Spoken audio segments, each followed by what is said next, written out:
In part two, after the break, we'll examine the federal government's plans for food security as we are joined by the Director General of the National Biotechnology Development Agency, Professor ABDULLAHI MUSTAPHA. Please join us again.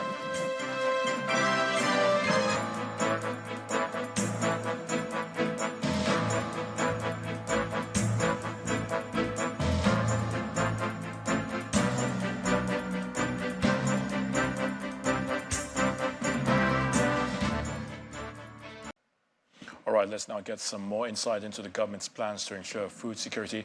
And we are now being joined on the news at 10 by the Director General of the National Biotechnology Development Agency, Professor ABDULLAHI MUSTAPHA. Thank you for joining us on the news at 10, Professor. Thank you. Now, perhaps you can start by telling us the role of a biotechnology development agency in boosting food security. Thank you very much. National Biotechnology Development Agency is a government agency and is formed specially to cater for this kind of problems. And the role that biotechnology can play in this food security is by providing quality seed, which is resilient, and availability of that seed, and also making sure that the soil is of quality, that has no degradation and has nutrient in it, and also making sure that there is also availability of improved cattle that can provide sufficient meat and then sufficient milk. So these parts are, in a nutshell, biotechnology role that it can play in mitigating food insecurity. I'll expand further by saying that, the seed quality is what is paramount. When you give a farmer a quality seed that can be resilient to climatic change, that can be resistant to drought, that can be resistant to pest attack, this is something that can be used. Biotechnology is a tool that can be used to make sure all these things are corrected and the seed are also available, which can provide high yield.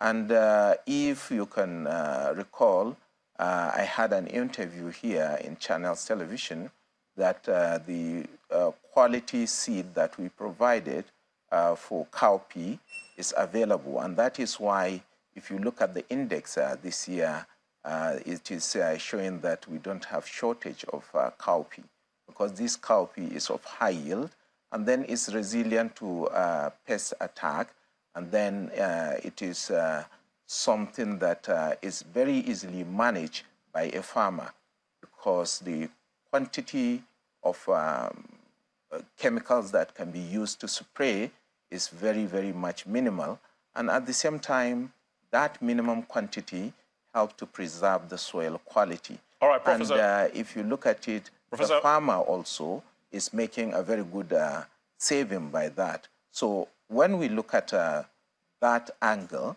the other crops that is about to be released in the country, for example, maize, within by the end of this year, the maize also is resistant to pest attack. All right, Professor, apologies. I may have to interject in there, my sincere apologies, but of course, you must be conversant with some of the challenges faced by the farmers, like insecurity and flooding, and even the impact of climate change. In just about a minute, very quickly now, can you tell us how the government is tackling these challenges or can tackle these challenges very quickly?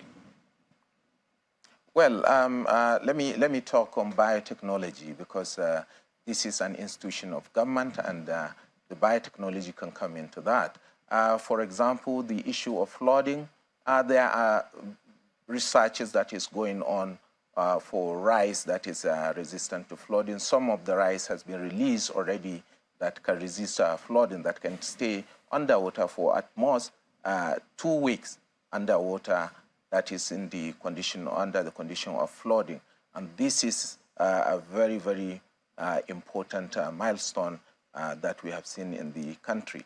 And also, if you are talking about insecurity, the insecurity issue is about the area, territory area. So, but when you maximize the output of the crop by increasing the yield in small portion area, you can farm something that you have lost in those areas. So definitely have to leave it at that, Professor. That we are producing. We'll have to leave it at that, so Professor. Sincere apologies, but thank you so much for your thoughts. Director General of the National Biotechnology Development Agency, Professor Abdullahi Mustafa. We thank you for your thoughts on the news at 10.